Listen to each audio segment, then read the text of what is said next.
नमस्कार। आर्यभट्ट के अनुसार महाभारत काल का युद्ध 3137 ईसा पूर्व में हुआ था, अर्थात 5155 वर्ष पूर्व हुआ था। नए शोधानुसार रामायण काल को लगभग 7323 ईसा पूर्व अर्थात आज से लगभग 9341 वर्ष पूर्व का बताया गया है, जबकि भगवान श्री राम का जन्म 5114 ईस्वी पूर्व चैत्र मास की नवमी को हुआ था। आईआईटी खड़गपुर और भारतीय पुरातत्व विभाग के वैज्ञानिकों ने सिंधु घाटी सभ्यता की प्राचीनता को लेकर नए तथ्य सामने रखे। वैज्ञानिकों के मुताबिक यह सभ्यता 5500 साल नहीं बल्कि 8000 साल पुरानी थी।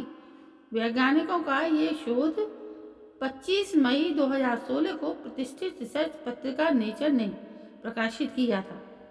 वैज्ञानिकों ने सिंधु घाटी की पोट्री की नई सिरे से पड़ताल की और ऑप्टिकली स्टिम्युलेटेड लुमिनेसेंस तकनीक का इस्तेमाल कर इसकी उम्र का पता लगाया, तो ये 6000 वर्ष पुरानी निकली।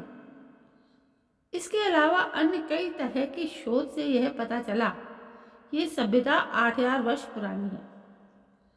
अब इसका मतलब यह है कि यह सभ्यता तब विद्यमान थी जबकि भगवान श्री राम 5114 ईसा पूर्व का काल था।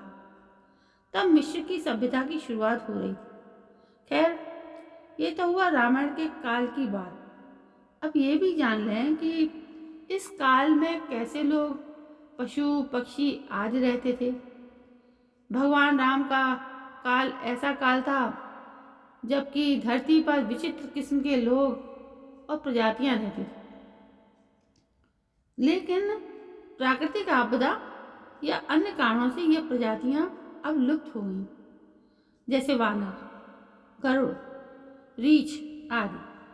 माना जाता है कि रामायण काल में सभी पशु पक्षी और मानव की काया विशालकाय हुआ करती थी।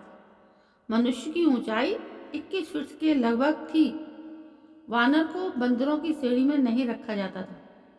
वानर का अर्थ होता था वन में रहने वाला नर।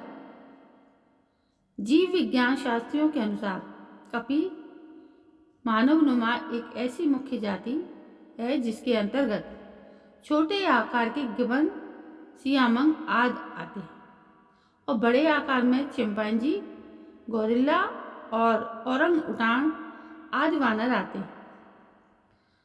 इस कपि को साइंस में होमिनोइडेआ कहा गया है। माना जाता है कि गरुड़ की एक ऐसी प्रजाति थी जो बुद्धिमान मानी जाती थी और उसका काम व्यक्ति एवं संदेश को इधर से उधर ले जाना होता था। राम के काल में संपाति और जटायु नाम के 2 गरुड़ थे। गरुड़ के अलावा अन्य कई प्रकार के विचित्र पशु और पक्षी होते थे। रामायण काल में रीछनुमा मानव भी होते थे। जामवंत जी इसका उदाहरण है। भालू या रीछ पुरसीरे परिवार का एक स्तनधारी जानवर है। हालांकि उसकी अब सिर्फ 8 जातियां ही शेष बची हैं। संस्कृत में भालू को ऋक्ष कहते हैं। निश्चित ही जब जामवंत की जाति लुप्त हो गई है, हालांकि ये शोध का विषय है। रामायण काल में ऐसे कई मायावी असुर, दानव, वानर और राक्षस थे जो आश्चर्यजनक रूप से शक्तिशाली थे, जैसे माल्यवान, सुमाली, माली, रावण, कालनेमी, सुबाहु, मारीच, कुंभकर्ण, कबंध, विराध, अहिरावण, खर और दूषण, मेघनाथ, मैदानव, बाली आदि। रामायण काल में कई वैज्ञानिक थे। नल, नील, मैदानव, विश्वकर्मा, अग्निवेश, सुबाहु, ऋषि अगस्त, वशिष्ठ, विश्वामित्र आदि कई वैज्ञानिक थे। रामायण काल में भी आज के युग जैसे आविष्कार हुए थे। रामायण काल में नाव, समुद्र, जलपोत, विमान, शतरंज, रथ, धनुष बाण और कई तरह के शस्त्रों के नाम तो आपने सुने ही होंगे। लेकिन उस काल में मोबाइल और लड़ाकू विमानों को नष्ट करने का यंत्र भी होता था।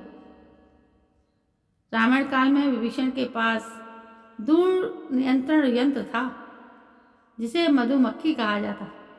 और जो मोबाइल की तरह उपयोग होता था। विभीषण के पास दर्पण यंत्र भी था। लंका के 10,000 सैनिकों के पास त्रिशूल नाम के यंत्र थे जो दूर दूर तक संदेश का आदान प्रदान करते थे।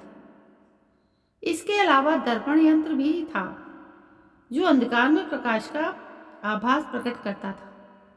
लड़ाकू विमानों को नष्ट करने के लिए रावण के पास भस्मलोचन जैसा वैज्ञानिक था जिसने एक विशाल दर्पण यंत्र का निर्माण किया था।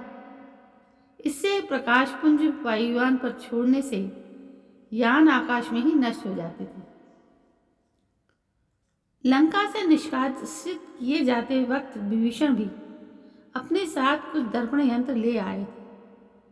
इन्हीं दर्पण यंत्रों में सुधार कर अग्निवेश ने इन यंत्रों को चौखटों पर कसा और इन यंत्रों से लंका के यानों की ओर प्रकाश पुंज फेंका, जिससे लंका के यान नष्ट होते चले गए।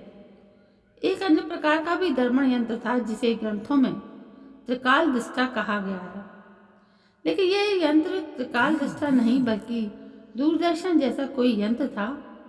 लंका में यांत्रिक सेतु, यांत्रिक कपाट और ऐसे चबूतरे भी थे जो बटन दबाने से ऊपर नीचे होते थे।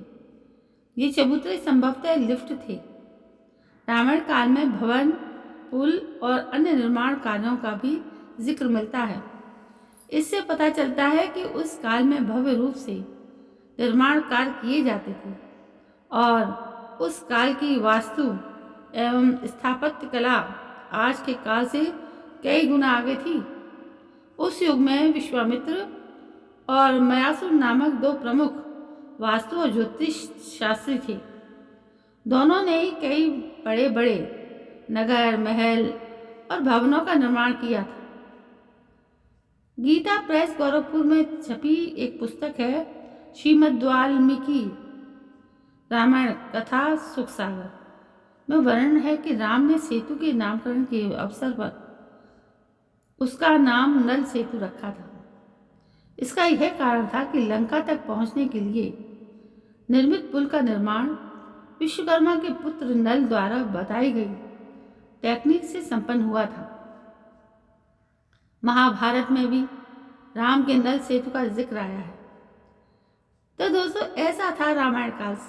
आज हमने इनके सबूतों को जानकर सही में हैरानी होती है कि आज क्या है, आज तो कुछ भी नहीं है जो हमारे रामायण काल में होता था।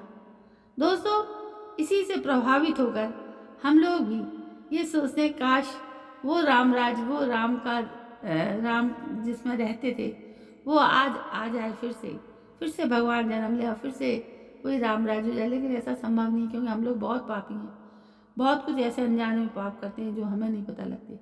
चलिए, कल मैं फिर हाजिर होती हूँ। तब तक के लिए जय हिंद, वंदे मातरम।